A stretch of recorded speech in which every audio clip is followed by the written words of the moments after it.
Shalom, sahabat Repa yang terkasih dalam Tuhan. Di tengah dunia yang serba cepat ini, manusia ingin semua hal instan, termasuk pengampunan.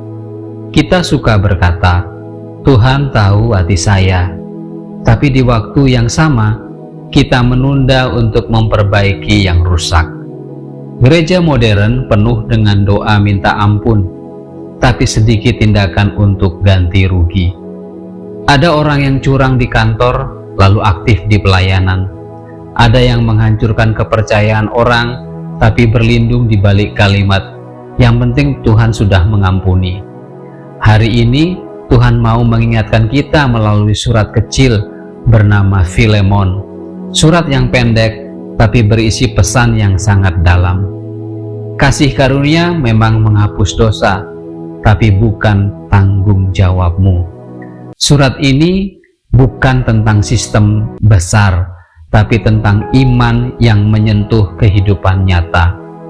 Tentang seorang budak bernama Onesimus, majikannya bernama Filemon, dan seorang rasul bernama Rasul Paulus. Mereka bukan sekadar nama, mereka adalah gambaran kita semua yang disakiti, yang bersalah, dan yang berusaha memperbaiki.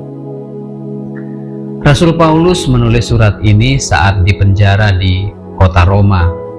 Ia menulis kepada Filemon, seorang kaya yang menjadi pemimpin jemaat rumah di Kolose. Filemon punya budak bernama Onesimus yang melarikan diri. Ia mencuri sesuatu dan kemudian bertemu Rasul Paulus di penjara. Onesimus bertobat, ia jadi murid Kristus. Rasul Paulus tahu ia harus kembali kepada Filemon, tapi Rasul Paulus tidak ingin Onesimus dengan tangan kosong. Ia menulis surat rekomendasi yang luar biasa lembut dan syarat makna. Isi suratnya seperti berkata, Filemon, terimalah Onesimus bukan lagi sebagai budak, tapi sebagai saudara. Dan kalau dia merugikan engkau, tanggungkanlah itu kepadaku. Itu tertulis di surat Filemon 1 ayat 18. Inilah momen di mana kasih dan tanggung jawab bersatu. Rasul Paulus tidak sekedar bicara tentang iman, tapi menunjukkan iman dalam tindakan. Sahabat, surat Filemon mengajarkan bentuk kasih yang dewasa. Kasih yang tidak menutupi dosa, tapi mengubah cara kita menanggungnya. Kasih yang bukan sekedar air mata, tapi keberanian untuk memperbaiki. Rasul Paulus, Filemon, dan Onesimus menunjukkan tiga sisi iman. Yang salah tapi bertobat, yang terluka tapi mengampuni, dan yang menanggung beban orang lain demi kasih. Mari kita pelajari tiga ajaran teologis dari kisah ini. Ajaran yang pertama, ampunan ilahi tidak menghapus tanggung jawab manusia. Filemon 1 ayat 18 berkata, jika ia merugikan engkau atau berhutang sesuatu, tanggungkanlah itu kepadaku. Rasul Paulus tidak menutupi dosa Onesimus. Ia tidak berkata, lupakan saja, Tuhan sudah ampuni. Ia mengakui kerugian itu, karena pengampunan sejati dimulai dari kejujuran. Dalam bahasa Yunani, opeilei berarti berutang moral dan sosial. Artinya, kasih karunia tidak menghapus tanggung jawab, tetapi memberi kekuatan untuk memperbaikinya.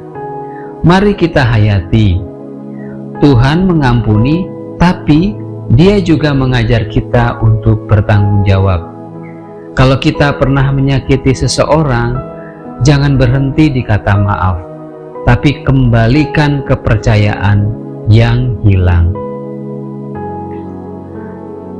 Pelajaran yang kedua, kasih sejati selalu siap menanggung akibat dosa orang lain. Surat Filemon 1 ayat 19 berkata, "Aku, Paulus, menulis dengan tanganku sendiri, aku akan membayarnya." Rasul Paulus menunjukkan kasih yang aktif, bukan pasif. Kata Yunani apotiso berarti membayar lunas. Rasul Paulus berkata, "Aku tanggung kesalahannya." Ini adalah cermin dari Kristus sendiri.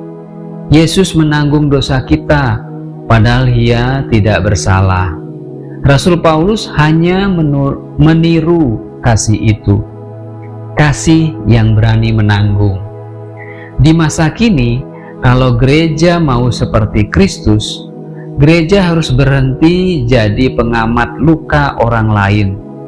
Mulailah jadi penanggung kasih, bantu orang yang jatuh, lindungi yang tersesat, tanggung yang lemah. Pelajaran yang ketiga, pertobatan sejati membawa restitusi, bukan sekedar penyesalan. Surat Filemon 1 ayat 11 berkata, "Dahulu ia tidak berguna bagimu, tetapi sekarang ia berguna bagi engkau dan bagiku." Nama Onesimus berarti berguna. Sebelum bertobat, ia tidak hidup sesuai namanya, tapi setelah mengenal Kristus, hidupnya berubah.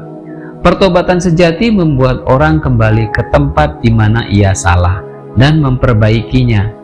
Coba pikirkan, kalau kamu pernah menghancurkan hubungan, jangan biarkan waktu yang menyembuhkan. Tuhan ingin kamu berani kembali, meminta maaf dan memulihkan. Restitusi bukan sekedar mengganti kerugian, tapi memulihkan hati yang retak.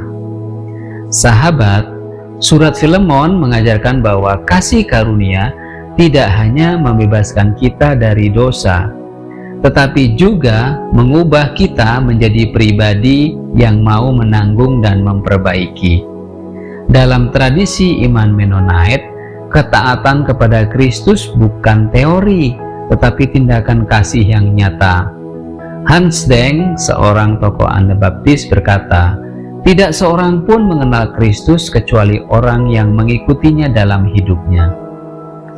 Hari ini, Tuhan memanggil kita, memanggil saudara dan saya, bukan hanya untuk menerima ampunan, tapi untuk menjadi alat pemulihan. Mungkin ada luka yang kamu buat, mungkin ada janji yang belum kalian tepati, atau orang yang kamu hindari karena bersalah. Hari ini Tuhan mengatakan kepada kita, "Datanglah, perbaiki." Karena kasih karunia yang sejati tidak membuat kita lari, tapi membuat kita kembali.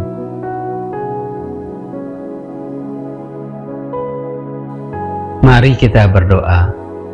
Tuhan, Engkau yang mengampuni tanpa syarat, tapi juga mengajar kami untuk hidup bertanggung jawab. Ubah kami yang sering bersembunyi di balik kata ampun.